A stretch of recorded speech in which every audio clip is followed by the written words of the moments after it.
जय हिंद। अभी हम शुरू करते हैं इलेक्ट्रोस्टैटिक का लेक्चर 3। हम 2 लेक्चर पढ़ चुके हैं, लेक्चर 1 लेक्चर 2। लेक्चर 2 में हम कूलम्ब्स लॉ की बात कर रहे थे, जो कि फंडामेंटल आपका इलेक्ट्रोस्टैटिक का। उसी के थोड़े से और सवालों को हम प्रोसीड करते हैं। तो सबसे पहले आप ऐसे एक चीज को समझाते हैं, थोड़ा और कंसेप्ट समझना चाह रहे हैं तो हम थोड़ी और कोऑर्डिनेट्स की तरफ मूव कर रहे हैं। मान लीजिए आपका सवाल में बोला जाए कि एक यहाँ पे क्यू चार्ज है और एक यहाँ पे एक और क्यू चार्ज है। ये दोनों आपके चार्ज है, दोनों तरफ फिक्स है।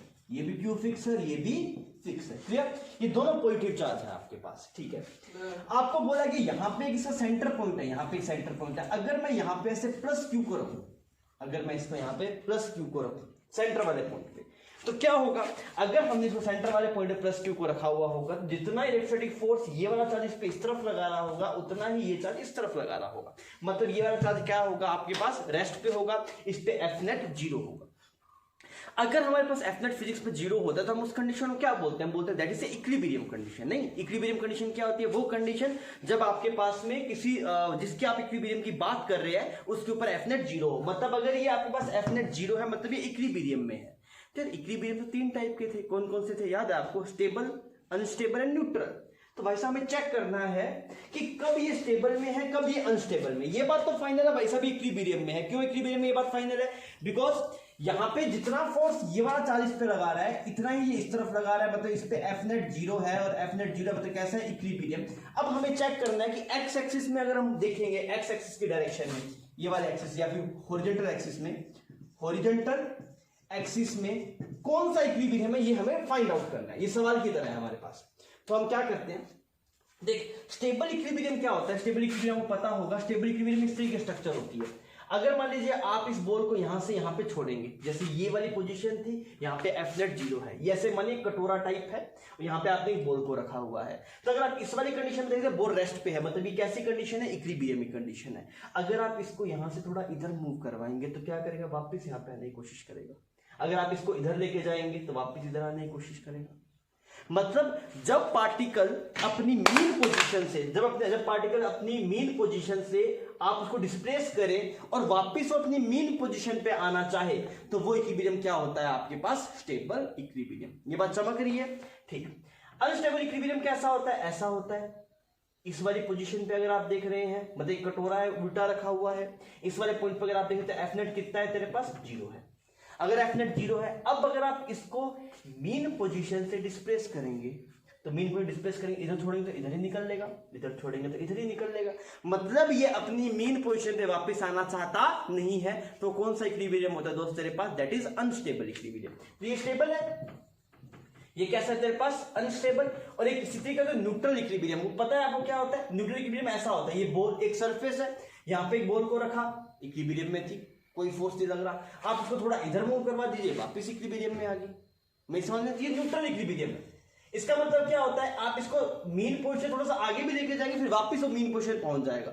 मतलब यहाँ पे भी ये भी इसकी मीन पोजीशन है, ये भी मीन पोजीशन है, सब इसकी मीन पोजीशन है।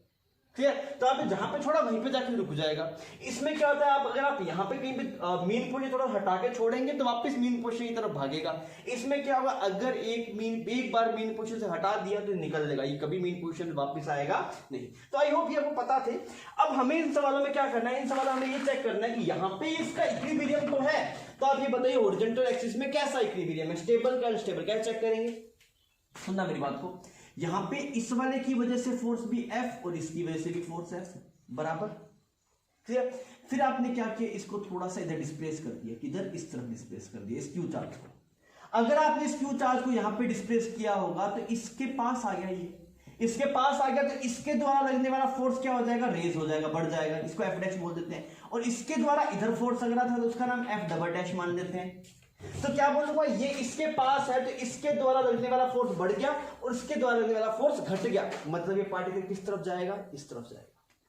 क्लियर? तो वापस किसकी तरफ भागने की कोशिश कर रहा है? मीन पोजीशन की तरफ भागने की कोशिश कर रहा है। अब सुन, अगर तो इसको इस तरफ लेके आएगा, इस चार्ज पार्टिकल यहां पे लेके आएगा, तो ये इसको धक्का मारेगा। क्यों? क्योंकि पॉजिटिव चार्ज रिपेल कर रहा है और यहां पे सेपरेशन कुछ कम हो गया, तो इसका जो फोर्स होगा वो ज्यादा होगा, इसका फोर्स रिपेल करना है कम होगा, तो इक्विलिब्रियम इस तरफ जाएगा। मतलब हॉरिजॉन्टल एक्सिस में कैसा इक्विलिब्रियम है इसका? Stable equilibrium.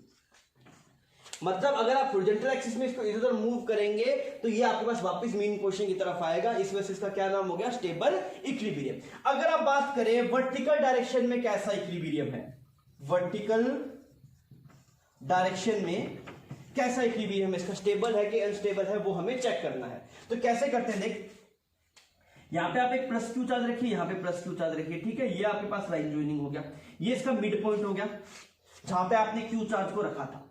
Equilibrium position centre पे है, अगर दो सीए कुछ क्यू होता, ये 9 क्यू होता, तब भी इक्विलिब्रियम पोजीशन कहीं पे होती, पर वो सेंटर पे नहीं होती। हमने देखा ना कि ये क्यू था, ये 4 क्यू था, तो हमने निकाला था क्यू होगा 9 क्यू होगा तो अलग पोजीशन आएगी। तो हमने बोला ये वाली पोजीशन आपके पास किसकी पोजीशन है, इक्विलिब्रियम पोजीशन है ये वाली, बिकॉज यहाँ पे एफ नेट कितना है 0।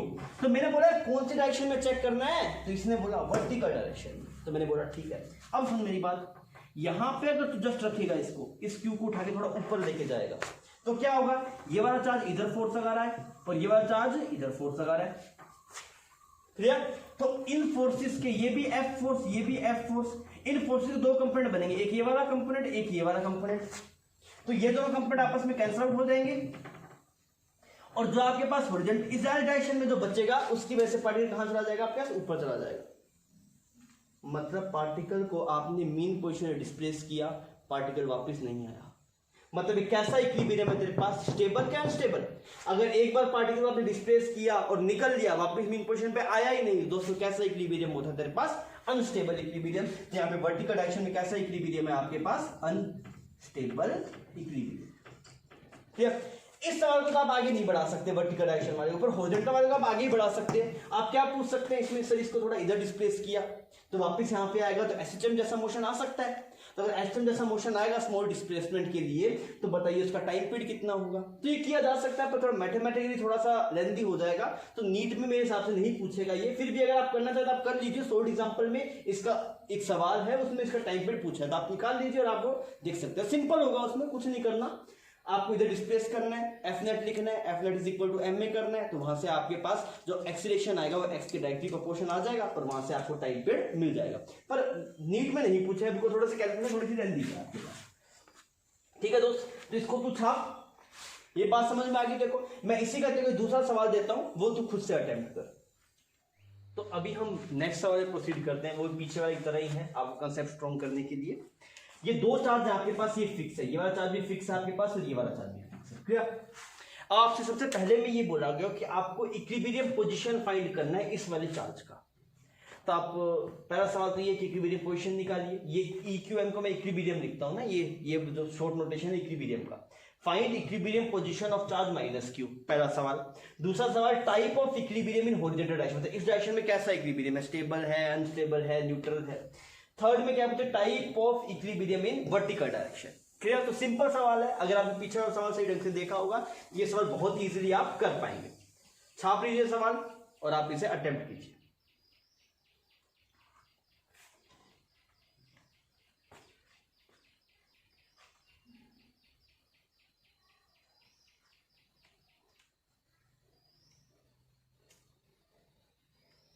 किया जाए सवाल को, ठीक। सबसे पहले पूछा है इक्विलिब्रियम पोजीशन, मैंने कहा इक्विलिब्रियम पोजीशन मतलब क्या होता है तो मैं जानता ही नहीं हूं। इक्विलिब्रियम पोजीशन क्या होता है, वो पोजीशन जहां पे एफ नेट कितना हो 0। तो हमने बोला जहां पे एफ नेट 0 होता है वो पोजीशन क्या कहलाती है, इक्विलिब्रियम पोजीशन। तो आप सबसे पहले पोजीशन निकालते हैं। क्या मुझे पता है अगर दोनों चार्ज आइडेंटिकल है, अगर दोनों चार्ज आइडेंटिकल हैं तो यहाँ पे इक्विलिब्रियम पोजीशन कहां पे आएगी, उस वाले पॉइंट पे आएगी जहां पे एफ नेट 0 हो, और एफ नेट 0 कहां पे होगा, L/2 पे। डायरेक्टली कर सकते हैं ये हम। अच्छा ये वाला चार्ज इसको किस तरफ खींच रहा होगा, इस तरफ खींच रहा होगा। ये वाला चार्ज इसको किस तरफ खींच रहा होगा, इस तरफ खींच रहा होगा। मेरी बात समझ में आ रही है आपको, ठीक। और ये इक्विलिब्रियम पोजीशन L/2 पे आएगी, सिमेट्रिक, बिकॉज दोनों चार्ज बराबर है, अलग अलग होते तब कोई और पोजीशन आती, कर सकते हैं ना आप इसे, ठीक है। पहले का जवाब मिल गया सर जी, कितनी दूरी पे, L/2 दूरी पे क्यू पे, तो ये सवाल हो गया। चलो सेकंड पे चलते हैं, type of equilibrium in horizontal direction. क्या जवाब आया आपका भी, स्टेबल क्या अनस्टेबल, क्या आ रहा है, स्टेबल आ रहा है क्या, कैसा इक्विलिब्रियम आएगा दोस्त, अनस्टेबल आएगा। कैसे आएगा अनस्टेबल, आगे मैं दिखाता हूं।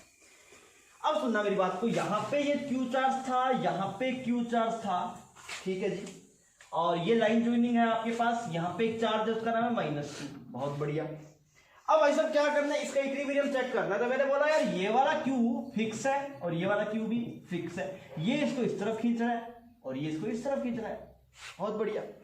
अब जैसे ही तू इसे, जैसे मान लो चेक करना है कि भाई कैसा टाइप ऑफ इक्विलिब्रियम है, तो हम क्या करेंगे, सबसे पहले मीन पोजीशन को डिस्प्लेस करेंगे। तो हमने क्या किया, मीन पोजीशन से इसको यहां पे ले आए माइनस क्यू को, पहले यहां पे था, थोड़ा सा इधर शिफ्ट कर दिया, कितना x शिफ्ट कर दिया।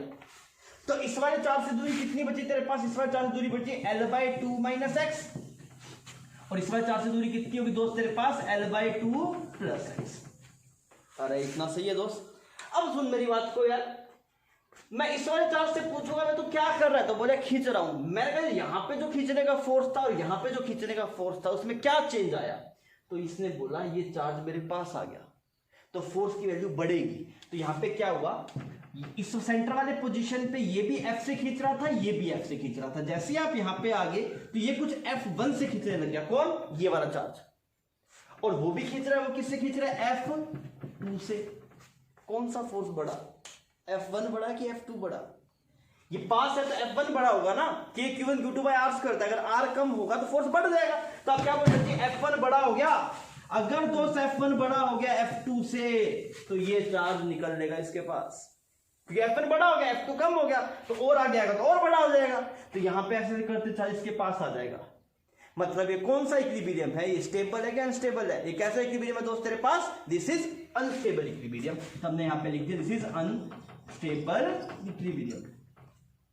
आई बत्ती जली, कोई गलत किया क्या आप लोगों ने, ये सही किया होगा, ठीक है। अब आगे चलते हैं, सवाल खत्म नहीं होता, ये इसका आंसर आ गया, कैसा इक्विलिब्रियम है ये, यहाँ पे अनस्टेबल इक्विलिब्रियम। अब हम बात करते हैं type of equilibrium in vertical direction. Vertical direction में इक्विलिब्रियम कैसा होगा ये चेक किया जाए। अब सुनना मेरी बात को, वर्टिकल डायरेक्शन में कैसे शिफ्ट करना है, ऊपर शिफ्ट करना है। तो मैंने इस माइनस क्यू को बोला भाई थोड़ा ऊपर चलो, तो माइनस क्यू मेरी बात मान गया और ऊपर चला गया। कितनी दूरी पे चला गया, मान लो यहां से कुछ x दूरी पे चला गया। अब ये वाला चार्ज इसको क्या करेगा, इधर अट्रैक्ट करेगा, सही ना, पहले रिपेल कर रहा था, अभी अट्रैक्ट करेगा बिकॉज ये पॉजिटिव और ये नेगेटिव, और यहां पे ये इसको इधर अट्रैक्ट करेगा। क्लियर है ये बात। और ये फोर्स जितने F4 से खींचेगा उतनी F4 से ही खींचेगा, इसका नाम F' बोल दो, क्योंकि जितनी डिस्टेंस इस वाले चार्ज से इसकी उतनी डिस्टेंस इस वाले चार्ज से इसकी है। मेरी बात समझ में आ रही है। अब आप सोचिए क्या होगा अगर आप इसका देखेंगे, यहाँ पे थोड़ा दिखाई दो ना, थोड़ा साफ दिखाई देगा। यहाँ पे क्यू बनाया, यहाँ पे क्यू बनाया, ये इसकी मीन पोजीशन थी, हमने इस माइनस क्यू को थोड़ा यहाँ पे शिफ्ट कर दिया ऐसे, ठीक है। तब ये क्या कर रहा है, इधर अट्रैक्ट कर रहा है, ये इधर अट्रैक्ट कर रहा है। यार इस फोर्स के दो कंपोनेंट टूटेंगे, ये वाला एंगल थीटा मान लिया, इधर आएगा F' साइन थीटा, इधर भी दोस्त कितना है तेरे पास, F' sine theta. F' sine theta ने F' साइन थीटा को मार दिया, खत्म हो गया। नेट फोर्स किस तरफ आ रहा है, नीचे की तरफ आ रहा है। मतलब पार्टिकल को तूने ऊपर भेजा, तूने पार्टिकल बोला मीन पोजीशन से साइड इधर उधर शिफ्ट कर रहा हूं, वो वापस घूम के किसकी तरफ आने की कोशिश कर रहा है, मीन पोजीशन की। अगर वापस मीन पोजीशन की तरफ आने की कोशिश कर रहा है मतलब ये कैसा इक्विलिब्रियम है तेरे पास, स्टेबल इक्विलिब्रियम है। तो मैंने बोला ये स्टेबल इक्विलिब्रियम है। अब इस सवाल के लिए, अब इसमें और क्या पूछा सकता, इसमें तो और कुछ नहीं पूछा जा सकता, इसमें पूछा जा सकता है, क्या पूछ सकता है, वो बोलेगा मेरे पार्टिकल को थोड़ी सी रेजिस्टेंस ऊपर शिफ्ट किया तो वापस नीचे ऑसिलेट करेगा, और स्मॉल एक्स के लिए SHM आता है। तो क्या पूछेगा आपसे, बताइए इसका टाइम पीरियड कितना हो सकता है। तो एक बार आप इसे ट्राई कीजिए, हमने काफी हद तक सवाल कर दिया, बस आपको ये Fnet की वैल्यू निकालनी है, इज इक्वल टू M में करना है और आपके पास टाइम पीरियड आ जाएगा। तो मैं आपसे नेक्स्ट क्लास के अंदर जब आप आएंगे, नेक्स्ट क्लास के अंदर आपके दोनों के टाइम पीरियड डिस्कस करूंगा, और आप सोल्ड एग्जांपल जो है ना मॉड्यूल्स में एक आधे टाइम पीरियड गिवन भी है शायद, तो आपको इससे इस वाले सवाल में आपको ये करना है। एक इसके बाद एक और सवाल लिख लीजिए, find time period if charge minus Q is displaced by small distance in vertical. कर लेगा, मतलब इस डायरेक्शन में थोड़ा सा डिस्प्लेस करने में जो टाइम पीरियड आ रहा है वो निकालना है। ये आपका होमवर्क में है, हम जब नेक्स्ट लेक्चर शुरू करेंगे तो हम इसे करेंगे। तो अब ये सवाल आपके हवाले है, ठीक है। इससे पहले वाले सवाल में भी आप निकाल सकते हैं ये कि यहाँ पे ये क्यू है आपके पास, और यहाँ पे ऐसे क्यू है, और यहाँ पे ऐसे प्लस क्यू था ना इससे पहले वाले सवाल में, उसमें कौन सी डायरेक्शन में कर रहा था, SHM हॉरिजॉन्टल में। तो आप इसका भी टाइम पीरियड निकालिएगा। एक मिनट देख लेता हूँ मॉड्यूल में एक का गिवन है, किसका गिवन है, शायद मॉड्यूल में आपके पास इसका गिवन है, ये हॉरिजॉन्टल डायरेक्शन वाली गिवन है शायद, 16 में एक तो आपको गिवन है, ये इन दोनों में से एक गिवन होगा, तो जो गिवन होगा वो हम डिस्कस नहीं करेंगे, जो गिवन नहीं होगा वो हम डिस्कस कर लेंगे। क्लियर? तो आप इस सवाल को सही ढंग से अब अटेम्प्ट कीजिएगा। अभी हम अपने नेक्स्ट टॉपिक पे चलते हैं, उसका नाम है इलेक्ट्रिक फील्ड। पहले वाले में हम स्टार्टिंग वाले लेक्चर में हमने ये देखा था बेसिक, उसके बाद में हम कूलम्ब्स लॉ पे गए। ये थर्ड आर्टिकल कितना है आपके पास, ये है इलेक्ट्रिक फील्ड। अब यार इलेक्ट्रिक फील्ड के बारे में थोड़ा समझने की कोशिश करते हैं। पहले तो यार ये इलेक्ट्रिक तो समझ में आ रहा है, चार्ज से रिलेटेड शायद कुछ होगा इलेक्ट्रिक। फील्ड मतलब क्या होता है आपके पास? फील्ड मतलब क्षेत्र हो गया, मतलब ना एक रीजन हो गया आपके पास में, बड़ा एरिया हो गया, उसे हम फील्ड बोलते हैं। तो इलेक्ट्रिक फील्ड का मतलब क्या है? इलेक्ट्रिक फील्ड का मतलब ये, जैसे मान लीजिए यहाँ पे आपने क्यू चार्ज रखा, मेरी बातों से ढंग से समझना ना, यहाँ पे आपने क्यू चार्ज रखा, इस क्यू चार्ज की वजह से कोई और चार्ज, जैसे यहाँ पे आप कोई भी चार्ज को रखें, जितने बड़े रीजन के अंदर, जितने बड़े एरिया के अंदर इस चार्ज की वजह से कोई दूसरा चार्ज फोर्स महसूस कर सकता है, वो पूरा रीजन आपके पास में, फिर वो पूरा फील्ड क्या कहलाता है? Electric field. मेरी बात समझ में आ रही है? किसी एक चार्ज की वजह से, जैसे यहाँ पे चार्ज रखा, इस चार्ज की वजह से दूसरा चार्ज जितने बड़े फील्ड के अंदर या फिर जितने बड़े रीजन के अंदर या जितने बड़े एरिया के अंदर इस चार्ज की वजह से फोर्स महसूस कर सकता है, वो फील्ड या फिर वो रीजन या फिर वो एरिया क्या कहलाता है आपके पास? Electric field. मेरी बात समझ में आ रही है? अच्छा, मुझे एक बात का जवाब दे, यहाँ पे तूने क्यू चार्ज को रखा, तो इस क्यू चार्ज की वजह से दूसरा चार्ज कितने दूरी तक फोर्स महसूस करेगा? आर के कब तक रखूं कि फोर्स महसूस करेगा? तो आप पता है फोर्स होता है F is equal to K Q1 Q2 divide by R square. तो R अगर इन्फिनिटी में पहुंच जाएगा, R is tending to infinity, तब फोर्स जीरो होगा। मतलब भाई साहब ये वाला चार्ज इस चार्ज की वजह से इनफाइनाइट एरिया के अंदर फोर्स महसूस कर सकता है। मतलब इसे कितना ही दूर रखिए, कितना ही दूर रखिए, कुछ ना कुछ फोर्स तो महसूस करेगा ही करेगा। पास होगा ज्यादा महसूस करेगा, दूर होगा तो कम महसूस करेगा। मतलब जिसका रीजन है, मतलब इस चार्ज की वजह जो रीजन है जहां पे कोई दूसरा चार्ज पार्टिकल फोर्स महसूस कर सकता है, वो रीजन इनफाइनाइट है। इसका मतलब एक चार्ज की वजह से, इस क्यू चार्ज की वजह से जो इलेक्ट्रिक फील्ड का जो इलेक्ट्रिक फील्ड है वो फील्ड इनफाइनाइट है। फील्ड समझ में आ रहा है? ये होता है आपके पास में इलेक्ट्रिक फील्ड। अच्छा, हम फील्ड की बात क्यों करते हैं, मतलब यहाँ पे ये सब चीजें क्यों है? क्योंकि ना एक्चुअली ये आपके पास में जो आपके पास फील्ड फोर्सेस बोलते हैं हम, जो आपकी इलेक्ट्रोस्टैटिक फोर्स है वो फील्ड फोर्सेस है। इसका मतलब ये है कि ना, ये पहले क्या करते हैं, जैसे आप इस क्यू चार्ज को रखते हैं, मतलब ये एक्चुअली इसके बिना भी काम हो जाएगा, पर थोड़ा सा डेप्थ में जा रहे हैं हम, किस तरह के फोर्सेस रखते होंगे। मतलब क्या होता होगा यार, ये एक क्यू चार्ज इस क्यू चार्ज में फोर्स लगा लेता है, मतलब समझ पा रहे हैं? मतलब यहाँ पे एक क्यू चार्ज पड़ा है, वहां पे दूसरा क्यू चार्ज पड़ा है, और मैं उसे अट्रैक्ट कर ले रहा हूँ, मेरे को टच नहीं किया फिर मैं दूर से अट्रैक्ट कर ले रहा हूँ। ये अजीब नहीं है थोड़ा सा? जैसे मान के देख कि तेरे सामने एक बुक पड़ी है, तूने इस बुक को हाथ से उठा लिया तो वो बात ठीक है, पर सोचे देख मैंने ऐसे किया, वो बुक मेरे हाथ में आ गई, ऐसे ही तो हो रहा है, मैंने छुआ नहीं फिर वो बुक मेरे हाथ में आ गई। जैसे ऐसे ना जादू टाइप हो गया या फिर भूत टाइप हो गया। तो यार ये नॉन कॉन्टैक्ट फोर्स है ना, मतलब ये इसमें जाके टच नहीं कर रहा आपके पास में, विदाउट टचिंग फोर्स अगर है, जैसे ग्रेविटेशन फोर्स होता है। मैं आपको बोलूं कि यहाँ पे एक मार्कर था, इसको मैंने छोड़ा, वो नीचे चला गया, तो आपको अजीब नहीं लगता, बिकॉज आप देखते आते हैं। पर आप सोच के देखिए, एक मार्कर वहां पे पड़ा है, मैंने ऐसे अपना हाथ किया और वो मार्कर मेरे हाथ में आ गया, तो आपको लगेगा मास्टर तो भूत है। क्योंकि ऐसा नहीं होता ना, हमने नॉन कॉन्टैक्ट फोर्सेस हम अपने खुद की वजह से हम नहीं लगा पाते। मुझे अगर किसी चीज को उठाना है या फिर किसी चीज को धक्का देना है तो मुझे हाथ से ही देना पड़ेगा। हम कॉन्टैक्ट फोर्सेस हम खुद लगा सकते हैं, नॉन कॉन्टैक्ट फोर्सेस हम नहीं लगा सकते। पर नेचर ने बहुत सारी जगह पे नॉन कॉन्टैक्ट फोर्सेस बनाए हैं, जैसे ग्रेविटेशन फोर्स है। ग्रेविटेशन फोर्स है, मैंने बोला इसको अट्रैक्ट करा धरती पर, धरती कोई हाथ तो नहीं है ना, धरती में कोई हाथ है तो इसे खींच रहा है, ऐसे कोई हाथ नहीं है, वो नॉन कॉन्टैक्ट फोर्सेस है। तो नॉन कॉन्टैक्ट फोर्स कैसे लगते हैं? फील्ड से लगते हैं। ये क्या सेटअप होता है इसमें? ये सबसे पहले क्यू चार्ज क्या करता है, अपनी वजह से एक फील्ड जनरेट करता है। यहाँ पे ऐसे फील्ड जनरेट करेगा, ऐसे, मेरी बात समझ में आ रही है? सबसे पहले ऐसे फील्ड बनाएगा आपके पास, हम इलेक्ट्रिक फील्ड थोड़ा पढ़ेंगे भी अभी। तो ऐसे फील्ड बनाता है। फिर ये फील्ड बनाने के बाद में क्या होता है, इसने फील्ड बना लिया, अब इसके फील्ड में कोई क्यू चार्ज आता है, तो यहाँ पे जैसे मान लो कोई चार्ज को आपने रखा, फिर इस क्यू चार्ज को क्या लगता है, अच्छा यहाँ पे कोई फील्ड है, किसकी वजह से? इलेक्ट्रिक फील्ड है, इस क्यू चार्ज की वजह से, तो फोर्स लगता है। मेरी बात समझ में आ रही? तो non contact forces field force होते हैं, वो पहले अपनी वजह, जैसे मैं एक, मान लीजिए मेरे से ऐसा होता कि मैं अगर यहाँ पे खड़ा हूं तो मेरी आसपास कोई भी आदमी आएगा तो वो खींचा चला आएगा मेरी तरफ, मान लिया ऐसा, तो मैं क्या करूं, सबसे पहले मैं जाऊंगा वहां पे, मैं अपना फील्ड तैयार करूंगा। जैसे चार्ज करता है, आप चार्ज को कहीं पे लाके रखते हैं तो अपना फील्ड क्रिएट करता है पहले, तो फील्ड क्रिएट होता है, उसके बाद उस फील्ड के कॉन्टैक्ट में कोई आता है तो उस पर अट्रैक्शन लगता है। क्लियर? तो इस तरीके का फोर्स है। तो आपको समझ में आ गया इलेक्ट्रिक फील्ड क्या होता है। तो इलेक्ट्रिक फील्ड के बारे में मैंने यहाँ पे आपको तीन चीजें दिखा रखी है। पहली चीज क्या है, पहले में लिखा हुआ है आपके पास, it is a region in space in which a charge particle can experience an electric force. पहला तो ये लिखवा रखा है। तो ये मैंने अभी आपको एक्सप्लेन कर ही दिया कि ये वो सारा इतना जितना बड़ा एरिया होता है ना, उस सारे एरिया को आप फील्ड बोलते हैं जहां पे एक चार्ज की वजह से कोई दूसरा चार्ज फोर्स महसूस कर सकता है। तो वो फील्ड कितना बड़ा होगा, इनफाइनाइट लॉन्ग होगा। क्लियर। सेकंड पॉइंट आपको क्या लिखवा रखा है, electric field due to a point charge at rest is called as electrostatic field. देखिए इलेक्ट्रिक फील्ड और इलेक्ट्रोस्टैटिक फील्ड दोनों अलग अलग बातें हैं। मतलब इलेक्ट्रोस्टैटिक फील्ड जो आपके पास होता है ना, जो आपके पास इलेक्ट्रोस्टैटिक फील्ड है वो क्या है, जब इलेक्ट्रिक फील्ड किसी चार्ज की वजह से प्रोड्यूस हो और जो चार्ज वो चार्ज रेस्ट पे होना चाहिए, तो वो फील्ड क्या कहलाता है आपके पास में, इलेक्ट्रोस्टैटिक फील्ड कहलाता है। मेरी बात समझ में आ रही है? मैं थोड़ा समझाने की कोशिश करता हूं, देखना एक बार। और थर्ड पॉइंट एक बार देख लेते हैं, उसके बाद हम थोड़ा एक्सप्लेन करेंगे।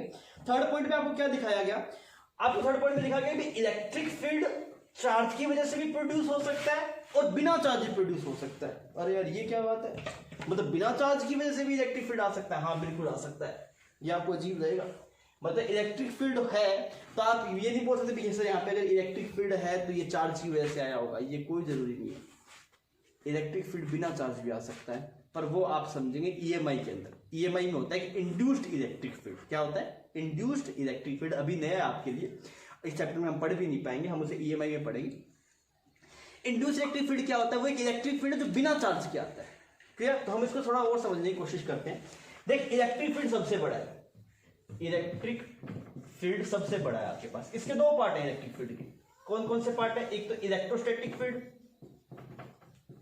इलेक्ट्रोस्टैटिक फील्ड, और एक आपके पास induced electric field, induced electric field. मेरी बात समझ में आ रही है? दो नाम है, एक नाम आपके इलेक्ट्रोस्टैटिक फील्ड, एक है आपके पास induced electric field. Electrostatic field क्या होता है, वो फील्ड जो किसकी वजह से है आपके पास, चार्ज की वजह से है। ये क्या आता है, दिस इज, इसका कोज क्या है आपके पास, कोज है आपके पास चार्ज, जो कहां पे है, एट रेस्ट। और अगर इंड्यूस इलेक्ट्रिक फील्ड की बात करेंगे तो ये अभी आपके लिए नया है, कौन चैप्टर पढ़ेंगे आप इसे, ईएमआई में। इसका कोज क्या होता है, इसका कोज होता है change in magnetic field.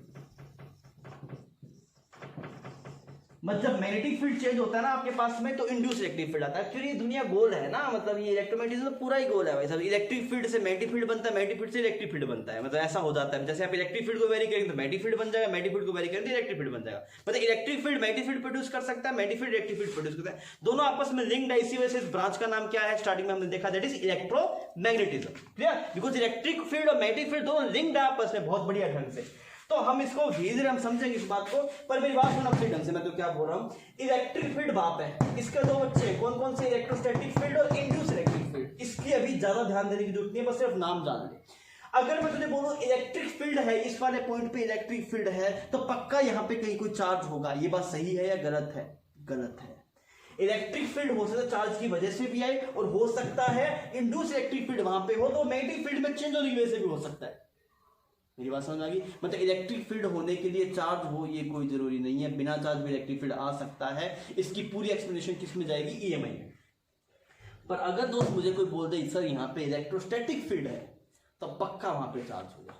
Electrostatic field का मतलब ये है एक ऐसा फील्ड जो किसकी वजह से आया हो, तेरे पास चार्ज की वजह से आया हो। इलेक्ट्रिक फील्ड के दो बच्चे, इलेक्ट्रोस्टैटिक फील्ड और इंड्यूस इलेक्ट्रिक फील्ड। क्लियर। ये किसकी वजह से, चार्ज की वजह से, किसकी वजह से, चेंज इन मैग्नेटिक फील्ड की वजह से। ठीक है, ये आपके पास तीनों पॉइंट्स आप छाप लीजिए। आइए अब थोड़ा आगे बढ़िए। अभी हम बात करते हैं इलेक्ट्रिक फील्ड इंटेंसिटी की। ये पहले तो समझ, इसको पढ़ क्यों रहे हैं, मतलब इसकी क्या जरूरत है, इलेक्ट्रिक फील्ड इंटेंसिटी के बिना ही काम चल जाना चाहिए। कुड़म तो पढ़ लिया ना, बस हो गया, बेसिक खत्म करो। इसकी क्या जरूरत है, क्यों इसको पढ़ रहे हैं, पहले वो समझ। तो एक बेसिक बात समझाता हूँ, तो शायद उससे चमक जाए मेरी बात। यहाँ पे से धरती है, ये धरती है, ठीक है, ये अर्थ है आपके पास। क्लियर। अर्थ के ऊपर मैं खड़ा हूं, मेरा नाम मनीष है, तो मैंने एम नाम का एक मास्टर में खड़ा हूं यहाँ पे। क्लियर। धरती का मास के पास कुछ एम ही है आपके पास ना। तो आपसे पूछा गया कि यार भाई साहब ये इस बंदे पे, ये जो मैं मान लिया कोई भी एक बंदा है उसका नाम एम है, तो धरती उस पर कितना फोर्स लगा रही है, तो आप क्या बोलेंगे, जी मास ऑफ अर्थ, मेरा mass divide by R square. R किसकी रेडियस है, अर्थ की रेडियस, इतना ही फोर्स आता है, gm1 m2 bye R square. अब मैंने बोला भी मेरे पे इतना फोर्स आया, तो एक और नया बंदा आ गया, उसने बोला मेरा भी ना बताओ, इसका नाम मान लीजिए पप्पू है, ऐसे मान लीजिए इसका नाम पप्पू है, ठीक। अब ये पप्पू बोला भाई साहब सर मेरा भी फोर्स बताओ, तो मैंने कहा तू तेरा भी जान ले भाई, तो मेरे को तेरा फोर्स कितना है, तेरे ऊपर लगना फोर्स ऑफ कितना, that is gm mass of p divide by R square. ये पप्पू का मास हो गया आपके पास, ठीक है। क्लियर। अब ये निकलेगा, फिर एक और बंदा आया, उसका नाम बंटी था मान लो, कुछ भी नाम रख लो, नाम तो घर का ही है, कुछ भी बंटी नाम रख लिया मान लिया। अबे बंटी बोला भाई साहब मेरे ऊपर ही फोर्स बताओ, मैं तू ही ले ले।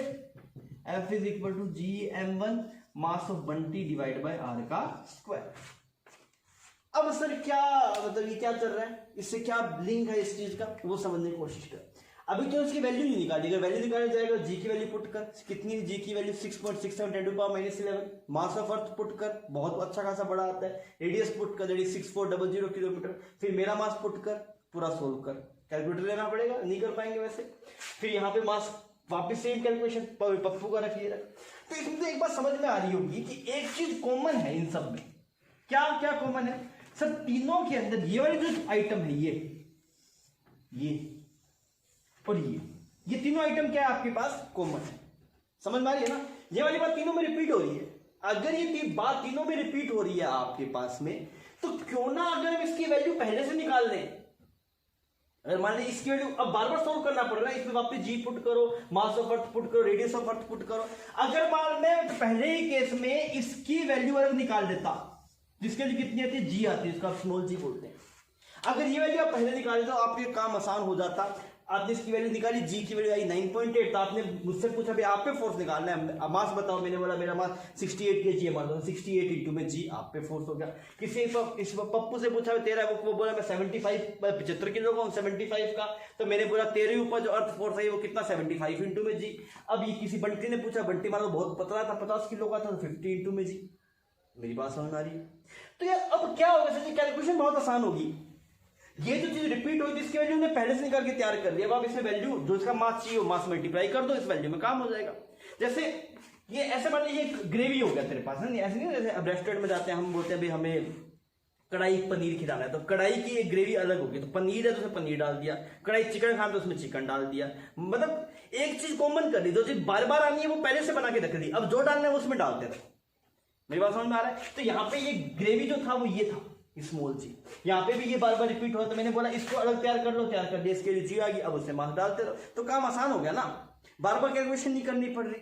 सिमिलर इफेक्ट के लिए इसी वजह से हमने इलेक्ट्रिक फील्ड इंटेंसिटी बनाई। वो क्या करेगा अब मैं आपको समझाता हूं, तब आपको बात अच्छे से चलती सुनना पड़ेगा। अभी हम क्या करते हैं, यहाँ पे ऐसे एक चार्ज मान लेते हैं ना, एक यहाँ पे क्यू चार्ज था, फाइन, इससे आर दूरी के ऊपर, यहां से ऐसे कुछ आर डिस्टेंस के ऊपर आपके पास एक चार्ज को रखा गया Q1 को। मुझे बोला गया बताइए इस Q1 पे लगने वाला फोर्स कितना, तो मैंने बोला Q1 पे लगने वाला फोर्स होगा F is equal to Q1 divide by R square. फिर किसी ने बोला नहीं अब Q1 नहीं है, यहाँ पे हमने Q2 को रखा है अब की बात, तो बताइए फोर्स ऑन Q2 कितना, तो मैंने बोला फोर्स ऑन Q2 भी निकाल देते हैं, Q2 divide by R square. फिर एक और बंदा आया, वो बोला भाई साहब Q2 भी नहीं है, Q3 है, Q3 पे लगने वाला फोर्स बताओ, तो मैंने बोला ठीक है भाई Q3 बता देते हैं। तो फोर्स ऑन Q3 देखा तो कितना आया, Q3 divide by R square. अब ये बार बार चार्ज अगर आदमी बदलता जा रहा है और मेरे को पूरा एक्सप्रेशन वापस लिखना पड़ रहा है। अब मुझे सोल्व करते के की वैल्यू भी निकालनी पड़ रही है, क्यू की वैल्यू लिखनी पड़ रही है, Q1 आर पे पूरा कैलकुलेशन करना पड़ रहा है, थोड़ा लेंथी हो जा रहा है। बार बार जैसे कोई Q4 लेके आएगा तो फिर Q4 के लिए लिखूंगा। पर अगर आप देखें इन तीनों केसेस के अंदर एक चीज कॉमन है, वो चीज क्या है, ये दिस। जैसे ग्रेविटेशन वाले में GF by R square common था ना, वैसे इसमें ये टर्म कॉमन है। तो अगर ये टर्म कॉमन है तो क्यों ना इसकी वैल्यू अलग से निकाल ली जाए। अगर इसकी वैल्यू अलग से निकाल ली जाएगी तो आपको बार बार कैलकुलेट करते हैं, इसकी वैल्यू नहीं सोल्व करनी पड़ेगी, इसकी वैल्यू कुछ आ जाएगी आपके पास, और इसी की वैल्यू दोस्त क्या बोलते हैं, EFI।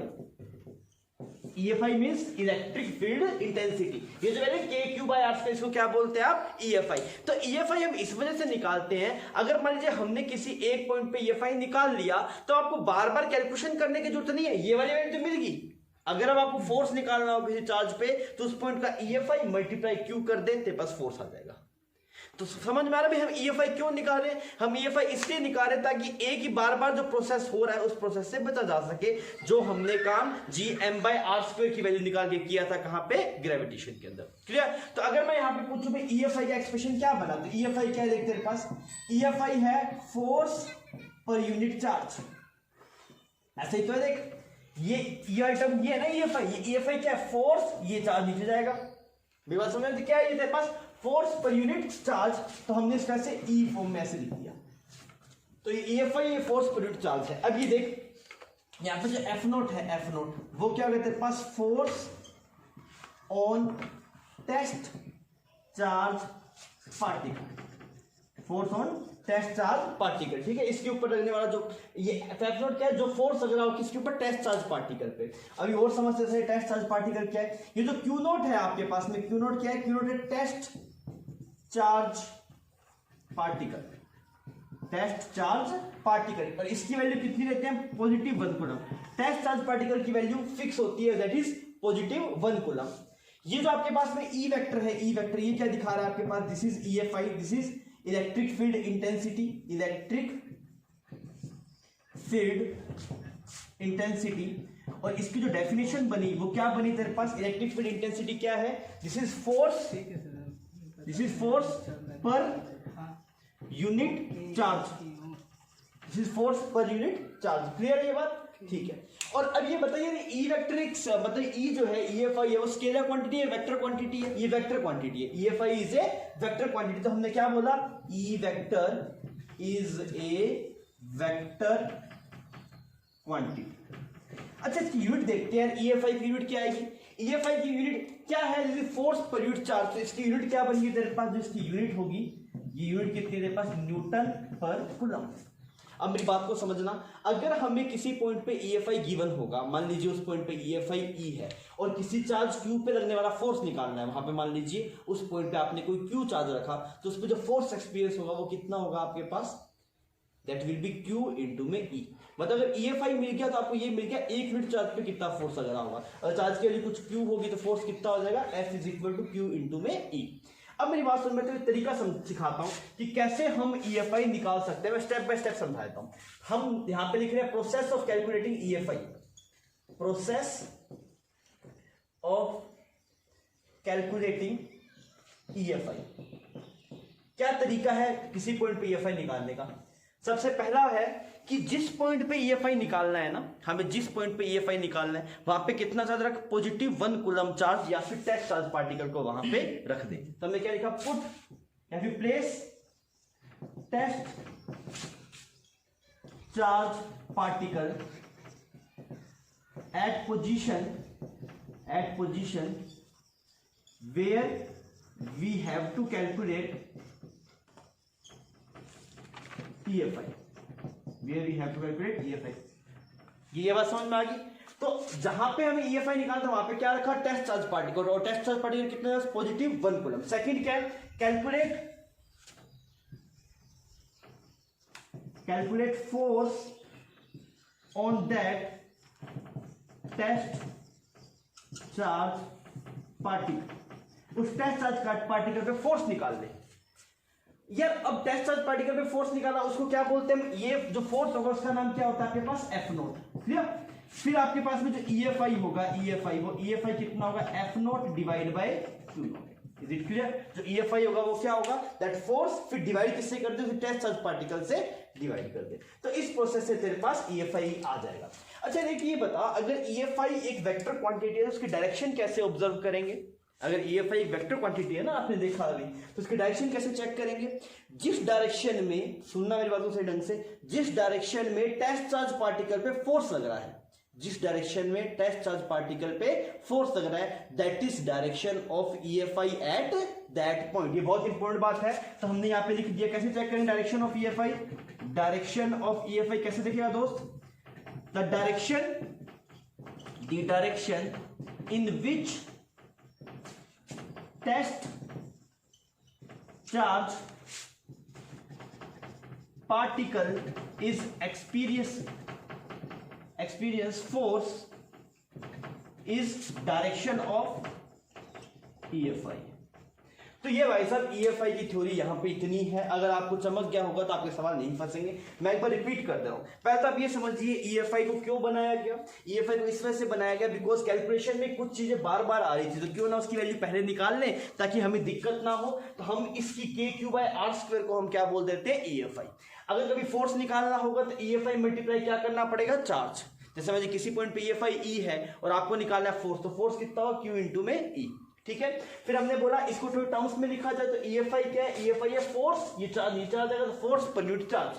तो हमने लिख दिया EFI is equal to F naught by Q naught. अच्छा F नॉट क्या है, charge on test charge particle. ठीक है, F naught is force on test charge particle, ठीक। ये क्यू नॉट क्या है, Q naught test charge particle है। कितना लेते हैं test charge particle, positive 1 coulomb, कोई और टेस्ट चार्ज पार्टिकल नहीं लेना, क्या लेना, पॉजिटिव 1 कूलम। और ये ई वेक्टर किसको बता रहा है आपके पास, इलेक्ट्रिक फील्ड इंटेंसिटी को, और इसकी डेफिनेशन क्या हुई, that is force per unit charge, ठीक है। E vector is a vector quantity, इतनी बार सही। अब हमने सीखा प्रोसेस, जिस पॉइंट पे ये फाई निकालना है वहां पे पॉजिटिव 1 कूलम चार्ज को रखिए, फिर उस पे क्या निकालिए, फोर्स निकालिए, फिर उस फोर्स को किसके चार्ज से डिवाइड कर दीजिए, उस टेस्ट चार्ज पार्टिकल के चार्ज से डिवाइड कर दीजिए। तो कितना आएगा आपके पास, F naught divide by Q naught आ जाएगा, ठीक है। और डायरेक्शन कैसे देखेंगे, जिस डायरेक्शन में टेस्ट चार्ज पार्टिकल पे फोर्स लग रहा है that is the direction of EFI। इसकी यूनिट क्या है आपके पास, इसकी यूनिट है न्यूटन पर कूलम, ठीक है। आप इसे छापिए, फिर हम आगे चलते हैं। आइए अभी हम निकालते हैं इलेक्ट्रिक फील्ड इंटेंसिटी, इसका निकनेम है EFI, किसकी वजह से, एक पॉइंट चार्ज की वजह से। देखिए कैसे निकालते हैं, हमने जो थ्योरी में बोला था हम उसे ही प्रोसीड करेंगे। यहाँ पे क्यू चार्ज है, ये क्यू चार्ज है, इस चार्ज की वजह से ये सोर्स चार्ज हो गया ना, जिस चार्ज की वजह से निकालना है, ये सोर्स चार्ज है। इस चार्ज की वजह से यहाँ पे एक पॉइंट है, कितनी दूरी पे, r दूरी पे, इसकी वजह से हमें क्या निकालना है दोस्त, EFI निकालना है। इस पॉइंट का नाम हो गया O, इस O पॉइंट पे हमें क्या निकालना है, EFI।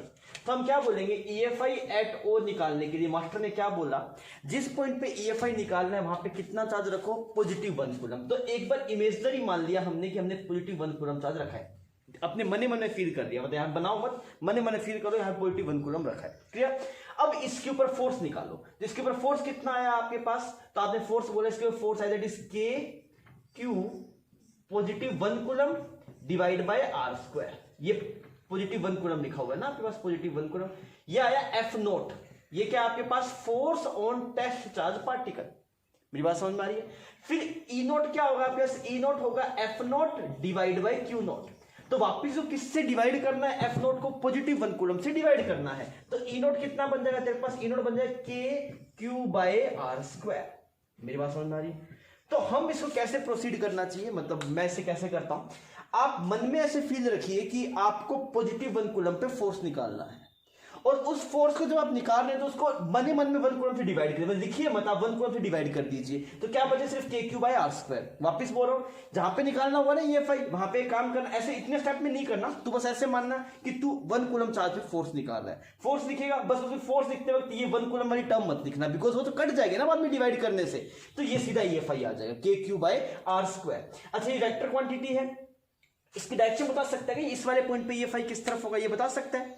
तो कैसे देखते थे डायरेक्शन ऑफ EFI, जिस डायरेक्शन में यूनिट चार्ज पे या फिर जो टेस्ट चार्ज पे फोर्स लगता है that is the direction of EFI। तो यहाँ पे ये जो पॉजिटिव 1 कूलम चार्ज है, इस पे किस तरफ लग रहा है, इस तरफ लग रहा है ना, तो ये R कैप डायरेक्शन हो गया, R कैप, ये वाली डायरेक्शन को R कैप बोल दिया वैसे। तो मैं क्या बोल दूंगा, R कैप, मतलब इस डायरेक्शन में EFI है। सिंपल था, कोई दिक्कत वाली बात है, कोई दिक्कत नहीं है, बस जैसे कूलम स्लो था वैसे ये, बस इसमें एक चीज है, 1 कूलम इमेजिनरी रखना है और फिर उसको डिवाइड से हटा देना है और डायरेक्शन ऑफ EFI मिल जाएगा। इससे EFI से बेनिफिट क्या है, अब मेरी बात सुनना, अगर मैं यहाँ पे कुछ Q2 चार्ज रखता, Q2 चार्ज, तो उस पर मेरा फोर्स कितना होता, यहाँ का EFI पता है, मल्टीप्लाई Q2 कर दीजिए, आपका काम हो जाएगा। एक और सवाल करके देखते हैं।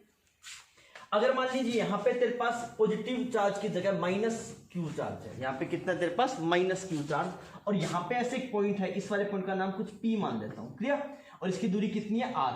अब ये वाला सवाल आपको करना है ना, ये R दूरी है, आपको बोला गया बताइए EFI कितना होगा P पॉइंट के ऊपर, EFI एट पॉइंट P। तो हम क्या बोलेंगे, मन में हमने सोचा कि भी जहां पे EFI निकालना है वहां पे पॉजिटिव 1 कूलम रखना है, तो अपने मन में मैंने 1 कूलम चार्ज यहाँ पे रख दिया, उस पे फोर्स लिखा, तो उसमें फोर्स कितना आएगा तेरे पास, K Q 1 कूलम। मेरी बात समझ आ रही है, ये लो ऐसे 1 कूलम लिख देता हूं एक बार, डिवाइड बाय R स्क्वायर। ये फोर्स आ गया, फिर इसको किससे डिवाइड करना था, 1 कूलम से डिवाइड करना था, तो कैंसिल आउट हो गया, तो ये EFI आ गया। अब इसमें क्या डिफरेंस है, बट डायरेक्शन का डिफरेंस है। मैं पूछूं यहाँ पे इस P पॉइंट पे EFI किस तरफ है, इस P पॉइंट पे EFI किस तरफ है, बता सकता है क्या। तो यहाँ पे कैसे निकालते हैं डायरेक्शन ऑफ EFI, जहां पे EFI निकालना है वहां पे कितना चार्ज रखा जाए, पॉजिटिव 1 कूलम, तो आपने पॉजिटिव 1 कूलम रखा, तो फोर्स अट्रैक्टिव है कि रिपल्सिव है, अट्रैक्टिव होगा यहाँ पे, तो अट्रैक्टिव होगा तब फिर EFI किस तरफ होगा, इस तरफ होगा। तो ये अब क्या डायरेक्शन बनेगी, R वेक्टर की डायरेक्शन, इसको R कैप की बोल दिया आपने। मेरी बात समझ में आ रही है, तो सिंपल है ये करना, कोई हेडेक वाली बात नहीं है। अच्छा मुझे एक बात बताइए, मैं आपको एक, ये इतनी बात समझ में आ गई आपको, तो ठीक है थोड़ा सा आगे बढ़ते हैं, इसको मिटा लेते हैं फिर थोड़ा आगे बढ़ते हैं। ये आपने छाप लिया ना, ये एक पॉजिटिव चार्ज की वजह से नेगेटिव चार्ज की वजह से मैग्नीट्यूड सेम आ रहा है, डायरेक्शन का थोड़ा ध्यान रखना था, काम हो गया। अब आगे बढ़ते हैं।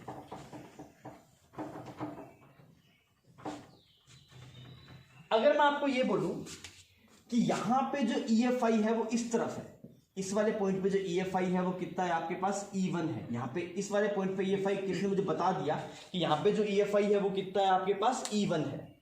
यहाँ पे आपने एक पॉजिटिव Q चार्ज को रखा, एक पॉजिटिव Q चार्ज को रखा, तो हमसे पूछा गया बताओ इस Q चार्ज पे कितना फोर्स आएगा। तो कितना फोर्स आएगा, EFI पता है, तो आप क्या बोलेंगे, फोर्स तो आएगा, फोर्स किसके ऊपर, Q पे, कितना आएगा, Q इंटू में E1, इतना सही। अच्छा डायरेक्शन बता किस तरफ रहेगा, तो हमने बोला अगर ये पॉजिटिव चार्ज है, अगर ये पॉजिटिव चार्ज है तो किसकी डायरेक्शन में आपके पास, EFI की डायरेक्शन में रहेगा। क्यों, मैं आपको समझा रहा हूं, देख, क्योंकि आपने EFI का डायरेक्शन निकाला ही कैसे, अगर यहां पे डायरेक्शन EFI का इस तरफ है, इसका मतलब क्या हुआ, अगर आप पॉजिटिव 1 कूलम चार्ज को रखते तो उस पर इस तरफ फोर्स सकता, अगर पॉजिटिव 1 कूलम पे इस तरफ फोर्स लग रहा है तो कोई भी चार्ज होगा पॉजिटिव उस पे इसी तरफ रहेगा। मेरी बात समझ में आ रहा है, तो इस पे फोर्स किस तरफ लगेगा आपके पास, in the direction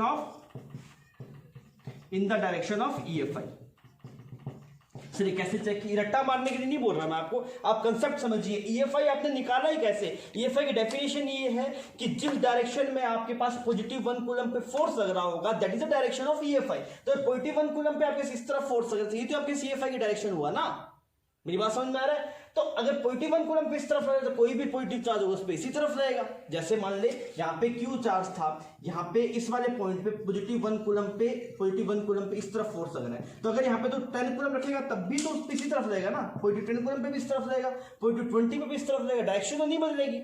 is it clear, ठीक है। अब हम थोड़ा और एक नया करते हैं, मान ले यहाँ पे तेरे पास इस वाले पॉइंट पे इलेक्ट्रिक फील्ड इंटेंसिटी की डायरेक्शन इस तरफ है, this is direction of EFI इस वाले पॉइंट पे, O पॉइंट पे। अब क्या बोला, यहां पे आपने -1 कूलम चार्ज रखा, -1 कूलम चार्ज, या फिर इसको बोल दो -Q1 चार्ज रखा, -Q चार्ज रखा आपने यहाँ पे। अब आप क्या करेंगे, देखिए जो फोर्स आएगा, फोर्स उसका मैग्नीट्यूड निकालते हैं पहले, -Q के ऊपर फोर्स, तो फोर्स कितना होता है, Q इंटू में E, तो आपने किया Q इंटू में E1। क्लियर, डायरेक्शन कैसे चेक करेंगे, पॉजिटिव चार्ज पे इस तरफ लग रहा था तो नेगेटिव चार्ज पे किस तरफ रहेगा आपके पास, इस तरफ रहेगा, तो फोर्स किस तरफ रहेगा आपके पास, इस तरफ फोर्स रहेगा आपके पास, कितना, Q इंटू में E1। मेरी बात समझ में आ रही है, बिकॉज पॉजिटिव पे इस तरफ लगता, तो अगर नेगेटिव को रखेंगे तो किस तरफ रहेगा आपके पास, इस तरफ रहेगा। इस चीज को थोड़ा फील करके देखिए तो आपके दिमाग में ये बात सेट हो जाएगी। रट्टा नहीं मारना, मैं ऐसे नहीं बोल रहा रट्टा मारना है आपको, पर आप थोड़ा सा फील करके देखिए कि भाई EFI आपने बनाया ही तो वैसे ना कि जिस डायरेक्शन, EFI डायरेक्शन कैसे चेक करते हैं, जिस डायरेक्शन में पॉजिटिव 1 कूलम पे फोर्स है that is direction of EFI। तो अगर आप वहां पे कोई भी पॉजिटिव चार्ज रखेंगे तो उस पर EFI की डायरेक्शन में फोर्स रहेगा, और अगर आप नेगेटिव चार्ज रखेंगे तो उस पर क्या होगा, EFI की अपोजिट डायरेक्शन में फोर्स रहेगा। मेरी बात समझ में आ रही है, तो आप यहाँ पे ये बात नोट भी कर सकते हैं कि ऑन पॉजिटिव चार्ज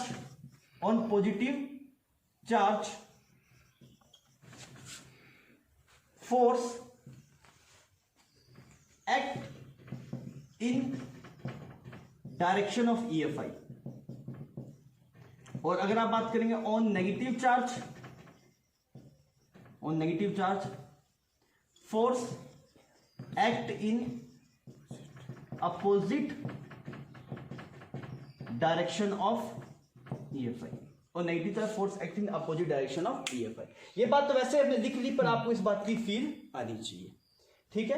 अब हम आगे बढ़ सकते हैं, तो अभी हम एक सवाल करते हैं EFI के ऊपर। आपको बोला गया कि स्क्वायर के तीनों कोने पे चार्जेस को रखा गया, यहाँ पे पॉजिटिव 1 कूलम, यहाँ पे -2 कूलम, यहाँ पे -2 कूलम। हमें बोला गया find EFI at point P due to all charges. इस पॉइंट P पे जो EFI होगा उसका मैग्नीट्यूड डायरेक्शन आपको बताना है किस तरफ होगा, और आपको उस वाले पॉइंट पे वो निकालना है। तो अगर आप थोड़ा देखेंगे तो यार कूलम्स लॉ जैसा ही है ना, कूलम्स लॉ डिफरेंट नहीं है, बस एक चीज थोड़ी सी ऐड होगी कि आपको जहां पे निकालना है वहां पे पॉजिटिव 1 कूलम चार्ज को रखना है। ठीक है, आप इस सवाल को प्रोसीड कीजिए, फिर हम देखते हैं आपका क्या आंसर आ रहा है।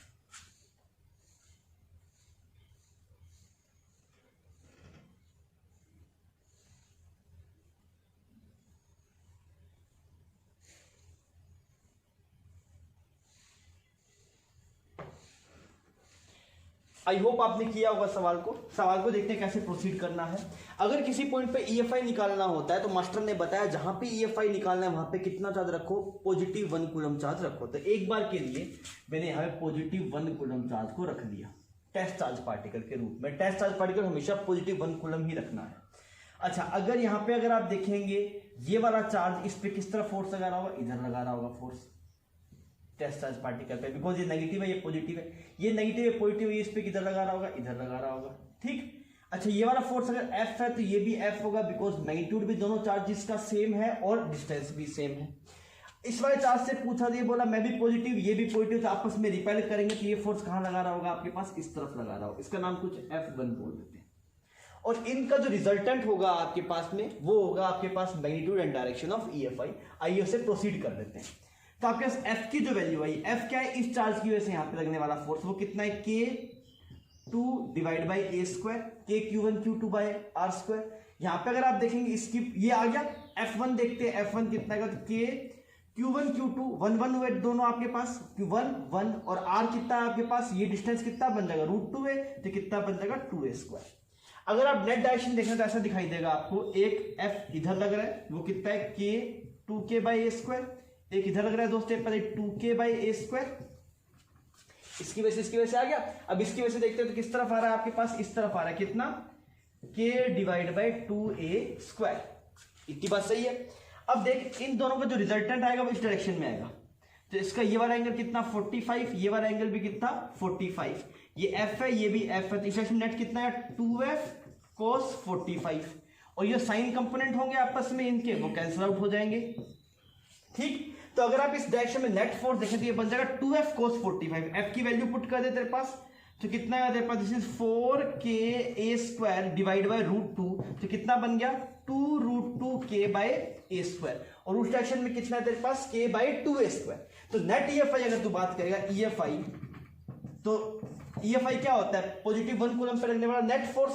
तो नेट फोर्स कितना है आपके पास, वो नेट फोर्स आ गया आपके पास, इधर ये खींच रहा है ना, ये इसका F ने 2F cos 45 इस तरफ आया, वो इधर आया, ये वाला बड़ा है, तो नेट कितना बन जाएगा आपके पास, K बाई A² बाहर आ जाएगा तेरे पास, 2√2 माइनस 1/2। ये आपके पास EFI आ गया। और किस डायरेक्शन में आया ये EFI, इस डायरेक्शन में आया। क्लियर। फिर हमें ये फोर्स था एक्चुअली इसको डिवाइड करना था 1 कूलम से, पर हमने 1 कूलम दिखाया ही नहीं ना, मतलब काटना था 1 कूलम से, बिकॉज मैंने यहाँ पे 1 कूलम लिखा ही नहीं, कूलम से कूलम काटा ही नहीं, तो काम हो गया सीधे। क्लियर। तो आपके पास EFI आ गया। अगर मैं बोलूँ मैं यहाँ पे 30 कूलम चार्ज को रखूंगा, 30 कूलम चार्ज, तो बताओ उस पॉइंट मतलब उस पे लगने वाला फोर्स कितना होगा। तो आप देख सकते हैं उस पे वो कितना होगा, 30 मल्टीप्लाई EFI। किस तरफ लगेगा, इस तरफ लगेगा। अगर मैं ऐसे बोलूं, अगर मैं यहाँ पे -20 कूलम चार्ज रखूं, -20 कूलम चार्ज, तो उस पे कितना फोर्स रहेगा, तो 20 मल्टीप्लाई EFI। पर वो नेगेटिव चार्ज है तो उस पे EFI की अपोजिट डायरेक्शन में फोर्स रहेगा। तो EFI इस तरफ था तो फोर्स इस तरफ आएगा। यहाँ पे EFI डायरेक्शन आपको समझ में आ गई ना, ऐसे कोई डायरेक्शन है। अब इसी सवाल में आप और क्या लिख सकते थे, या आपने छाप लिया क्या, इतना आपने इसमें EFI निकाल लिया, मैं इस पोर्शन को रब कर रहा हूं ना, आपने छाप लीजिएगा इसको। ठीक है। अब आप ऐसे लिखिए, इसी में अगर सिंपल सवाल, इसमें अगर ऐसे लिखिए, इफ Q1 चार्ज, ये पॉजिटिव है, if positive Q1 charge is placed at P, find force on it. तो यार मैं आपको ये समझाना चाह रहा हूं EFI का क्या बेनिफिट हुआ। आपने अगर यहाँ पे EFI निकाल लिया तो अब क्या करें, कोई भी चार्ज आ रहा है उसमें फोर्स निकाल, तो उसमें क्या मल्टीप्लाई कर दीजिए E, तो फोर्स कितना आएगा तेरे पास, फोर्स आ जाएगा, force is equal to Q1 into में E, और E की वैल्यू ये दी, that is K by A², 2√2 minus 1/√2। Is it clear. और डायरेक्शन किसकी डायरेक्शन में आएगा, in the direction of EFI। फिर सेकंड सवाल अपने करते हैं, if negative Q1 charge is placed at P, find force on it, find force on it. तो आप क्या करेंगे, जो आपके पास मैग्नीट्यूड आ रहा होगा वो कितना आएगा आपके पास, दैट इज Q इंटू में E, तो -Q1 इंटू में E। आपके पास मैग्नीट्यूड आ गया, यहाँ पे फोर्स कितना आ गया आपके पास, -Q1, सॉरी डायरेक्शन बाद में लिखेंगे, पहले मैग्नीट्यूड लिख लेते हैं, दैट इज Q1 इंटू में E, और E की वैल्यू कितनी है, K by A², 2√2 minus 1/2। Clear. और डायरेक्शन किस तरफ आएगा, EFI इस तरफ था, EFI की किस तरफ था आपके पास, इस तरफ था, और नेगेटिव चार्ज किस तरफ आएगा, अपोजिट डायरेक्शन में। तो क्या बोलेंगे, in opposite direction of EFI। ये बात चेक करना यार है ना, तो ये ठीक है ये बात। तो ये एक सवाल हमारा खत्म हुआ। आइए अब हम चलते हैं दूसरे सवाल। तो अगले सवाल में बढ़ते हैं। आपको बोला गया कि एक पॉजिटिव 5 माइक्रोकूलम, देखिए प्रैक्टिकल लाइफ में चार्जेस माइक्रोकूलम पिकोकूलम के ऑर्डर के ही होने चाहिए, इससे पहले हम कूलम वूलम ले लेते हैं, बात ठीक है। पर प्रैक्टिकल लाइफ में कूलम एक बहुत बड़ी यूनिट है चार्ज की, बिकॉज एक कूलम चार्ज में बहुत सारे इलेक्ट्रॉन्स आ गए ना, तो एक कूलम चार्ज अपने आप में बड़ी यूनिट है। इस वजह से प्रैक्टिकल लाइफ में माइक्रोकूलम पिकोकूलम ये सब ऑर्डर ही यूज करते हैं। तो सवाल में यह है कि अगर कभी आ सकता है सवाल कि भाई हम चार्ज की इतनी छोटी यूनिट क्यों लेते हैं, मतलब माइक्रोकूलम क्यों लेते हैं, पिकोकूलम क्यों लेते हैं प्रैक्टिकल लाइफ में, कूलम प्रैक्टिकल लाइफ में यूज क्यों नहीं होती है, बिकॉज 1 कूलम में कोरस्पॉन्डिंग जो चार्ज है वो बहुत सारे इलेक्ट्रॉन्स आते हैं ना। मैं पूछूं 1 कूलम में कितने इलेक्ट्रॉन्स, काउंट बहुत बड़ा आता है, तो इतना चार्ज से जो एनर्जी बनेगी वो बहुत ज्यादा बनेगी, इस वजह से उसका यूज होता नहीं है। तो सवाल ये पॉजिटिव 5 माइक्रोकूलम चार्ज को आपने 3,4 पे रखा, तो आपको -2,5 पे सॉरी -2,5 पे क्या निकालना है, आपको EFI निकालना है। तो निकाल पाएंगे, ये सेम वही सवाल जो कूलम फ्लो में था, बस वहां पे 2 चार्जेस थे, यहाँ पे एक चार्ज आपको खुद को मानना है, आप EFI निकालिए। करिए सवाल को, फिर हम देखते हैं।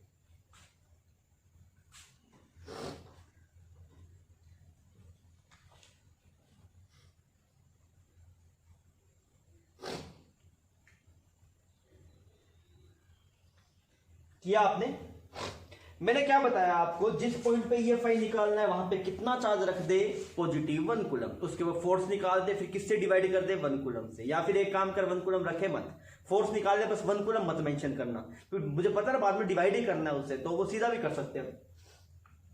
तो मैंने क्या करा, यहां पे आपने ऐसे एक्स एक्सिस वाई एक्सिस का फॉर्मेटिंग बना दिया थोड़ा, तो positive 1 coulomb charge, sorry 5 coulomb charge यहां पे रखा, positive 5 coulomb charge, 5 microcoulomb charge, क्या कोऑर्डिनेट पे 3,4 पे।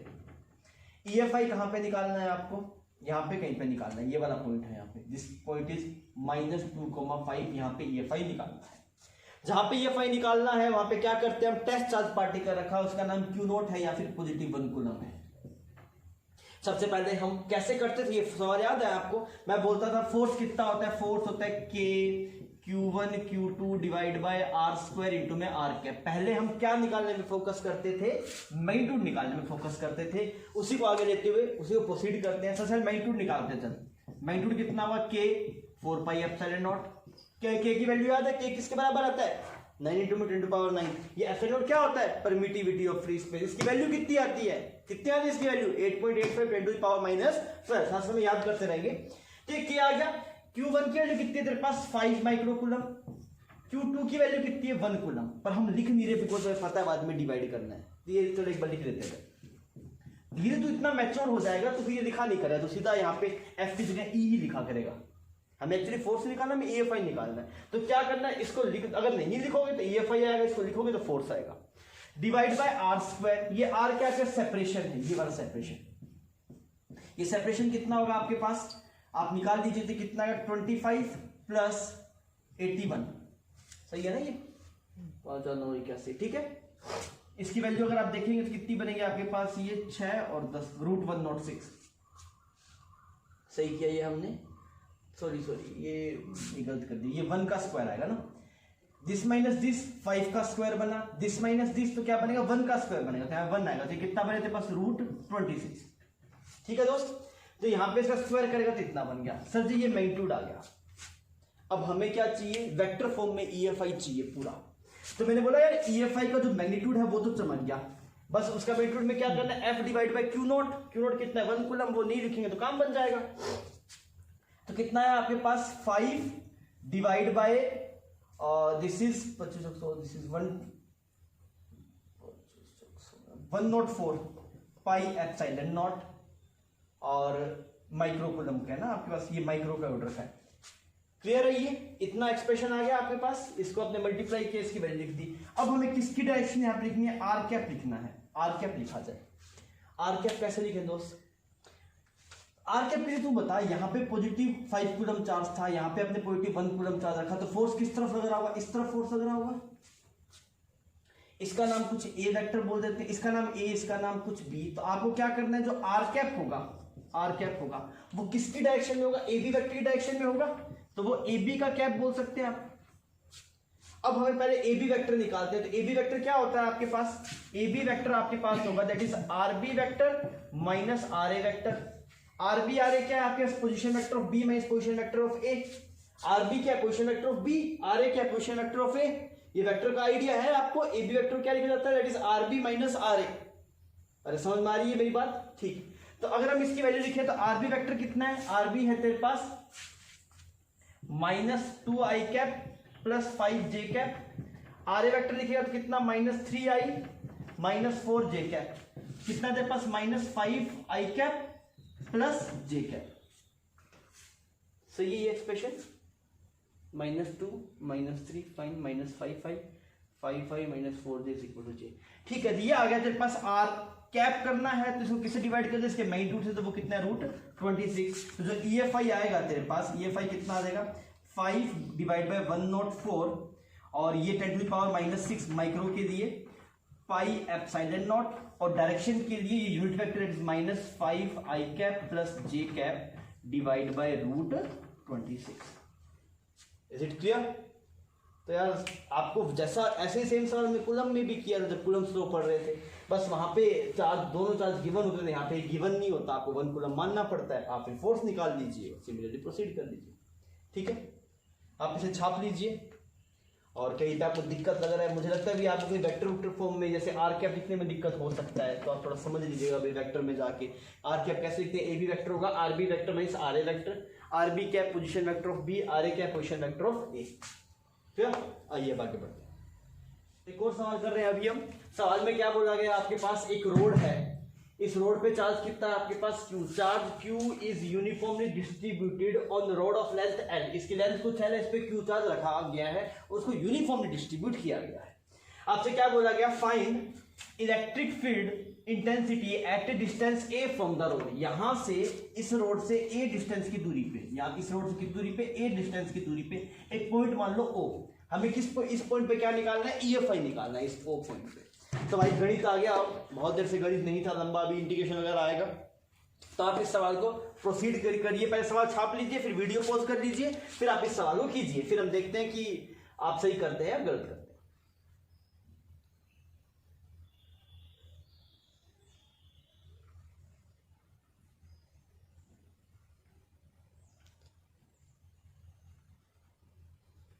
आई होप आपने कर दिया होगा। आइए अब इसे सोल्व करते हैं। यार मेरे मन में तो ख्याल ऐसा आ रहा है कि यार इस वाले चार्ज की वजह से, इस रोड की वजह से यहाँ पे EFI निकालना है। मैं जहां पे EFI निकालना है वहां पे कितना चार्ज मान लेंगे? +1 कूलम। तो यहाँ पे +1 कूलम चार्ज पड़ा है, इमेज में दिमाग में पड़ा, मैं लिख नहीं रहा, यहाँ +1 कूलम चार्ज पड़ा। तो इस +1 कूलम चार्ज की वजह से इन दोनों में जो इंट्रैक्शन फोर्स निकाल दो तो काम हो जाएगा। ये 4 डिवाइडेड 1 कूलम करूंगा तो EFI आ जाएगा। तो इस चार्ज की वजह से मतलब ऐसा हो गया अब काम कि सर यहाँ पे +1 कूलम रखा गया, तो फोर्स निकालेंगे। ऐसा कर सकता हूं क्या कि ये पूरा Q चार्ज कहां पे? इस रोड के ऊपर यूनिफॉर्म डिस्ट्रीब्यूट है। तो कैसे करोगे? तो सेंटर में मान लूं, ऐसा कर सकते हैं क्या? ये सेंटर में मान लूं, फिर मेरे पास EFI कितना हो जाएगा? EFI होगा that is KQ1 Q2 divide bye R²। तो R कितना सेंटर माना ना मैंने, तो L/2 प्लस A का होल स्क्वायर। फिर मुझे पता है 1 पर भी डिवाइड कर दिया, ये कर दिया। तो सही है गलत है? अरे सही है गलत है? ये गलत है, यहाँ पे खतरा है, यहाँ पे खतरा मेंशन कर ले। मैंने पहले ही बताया था आपको, क्योंकि आप जो कूलम्ब लॉ है वो किसके लिए वैलिड है? पॉइंट चार्ज के लिए वैलिड है, ये पॉइंट चार्ज नहीं है। आपको कभी नहीं बोला गया कि चार्ज के सेंटर पे आप मतलब चार्ज को है, जो चार्ज यूनिफॉर्म डिस्ट्रीब्यूट हो तो चार्ज को सेंटर मान लो, ऐसा कभी बोला नहीं है। कुछ स्पेशल केस में ऐसा हो जाता है, पर हर केस में ऐसा होता है। रोड वाले केस में ऐसा नहीं होता कि आप चार्ज को सेंटर में मान लें, तो ये गलत है। तो कैसे करना था? एलिमेंट लेके करना था। तो कैसे प्रोसीड करेंगे? देखिए, मैंने बोला कि पहली बात तो मुझे ये पता है कूलम्ब लॉ है वो किसके लिए वैलिड है? आपके पास पॉइंट चार्ज के लिए। तो अब मैंने यहाँ पे इमेजरी 1 कूलम्ब चार्ज मान रखा है, और यहाँ पे एक छोटा सा चार्ज मान लेता हूँ। यहाँ पे छोटा सा चार्ज, यहाँ से कितनी दूरी पे? इससे कुछ x दूरी पे चार्ज मान लिया। क्लियर? और इसकी जो विड्थ मान ली चार्ज की वो कितनी मान लिया आपने dx, और इसका जो चार्ज है उसका ना छोटा सा dq, तो dq चार्ज कितना है तेरे पास, dq चार्ज आएगा लैम्डा इंटू में dx। लैम्डा क्या है तेरे पास, lambda is charge per unit length, lambda is equal charge per unit length, तो कितना है q बाई l।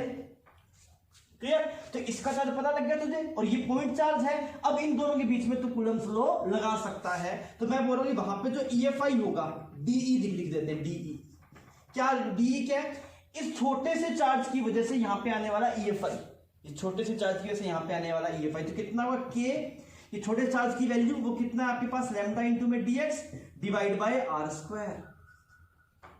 ऐसे करते हैं ना भाई, किसी q चार्ज की वजह से, यहाँ पे q चार्ज था, इसके वजह से यहाँ पे EFI कितना था, kq बाय r स्क्वायर।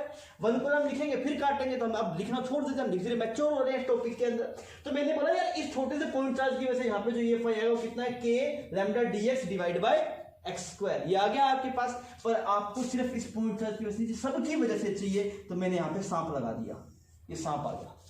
ये अगर इंटीग्रेशन आपके पास में आ गया तो अभी इंटीग्रेशन क्या करेगा, इन सबको जोड़ देगा। तो मैंने बोला ये डी को अगर आप इंटीग्रेट करेंगे तो डी बड़ा होकर क्या बन जाएगा, ई, और वो ई क्या है आपके पास, EFI इज इक्वल टू के बाहर आ गया तो 1/4 पाई एप्सिलॉन नॉट, ये के बाहर आ गया। लैम्डा कांस्टेंट था, लैम्डा को लैम्डा लिख दिया एक बार, लैम्डा यहां पे, ये किसका इंटीग्रेशन बन गया, dx बाय x स्क्वायर का इंटीग्रेशन बन गया। अब ये x की वैल्यू कहां से कहां तक वेरी कर रही है, सबसे छोटा x कहां पे है, कब से शुरू करना है, जब x की वैल्यू a थी, और कहां तक जाना जब x की वैल्यू कितनी थी, a प्लस l, तो लिमिट कहां से कहां तक, a से a प्लस l तक।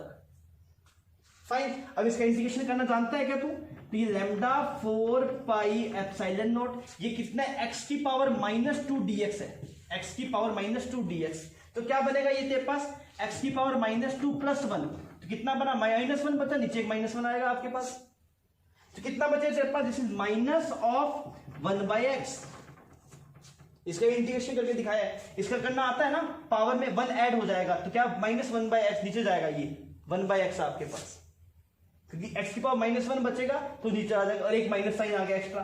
तो ये कहां से कहां तक, a से a प्लस l तक। इसको और प्रोसीड किया तो यहां पे बना माइनस बाहर आ गया, क्लियर। तो यह टर्म कितनी बनेगी आपके पास, this is 1a plus l minus 1/a। तो इसको अगर हम सोल्व करेंगे, यहां पे हम सोल्व कर लेते हैं, तो ये जो e का एक्सप्रेशन आ रहा है वो कितना है तेरे पास, -λ/4 पाई एप्सिलॉन नॉट। अच्छा, इसका एलसीएम ले लिया तो a प्लस l इंटू में a, यहां पे अगर तू देखेगा तो ऊपर क्या बन जाएगा तेरे पास, l बचेगा, माइनस अंदर मल्टीप्लाई कर दिया, ऐसा एक्सप्रेशन आएगा तेरे पास, क्लियर। तो और लैम्डा को क्या लिखा जा सकता है, लैम्डा आ गया q बाई l, तो q/4 l pi epsilon not, l bracket में a plus l multiply a, l ने l को मार दिया, तो यहाँ पे ये आंसर आ गया तेरे पास, क्लियर।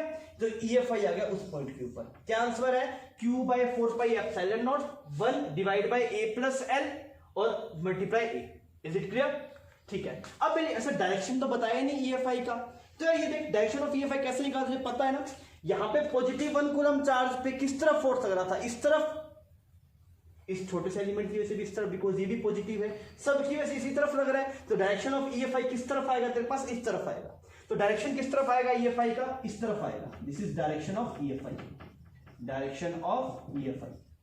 ये देख रहे ना, ये आ रहा है ना, क्लियर है ये। तो ये सवाल आपके पास खत्म हो। इसमें वापस देखिए कंसेप्ट बिल्कुल सिंपल है, हम वहां पे 1 कूलम, हम लास्ट 2 लेक्चर से एक ही काम तो कर रहे हैं, कूलम स्लो तो लगा रहे हैं, पर यहाँ पे कूलम स्लो का नाम थोड़ा सा अलग बदल के इलेक्ट्रिक फील्ड इंटेंसिटी बोल दिया हमने उसको, वो कैसे निकालना होता है 1 कूलम चार्जर को। I hope it is clear. आइए अब हम अगले सवाल पे चलते हैं, आप इसे नोट कर लीजिए।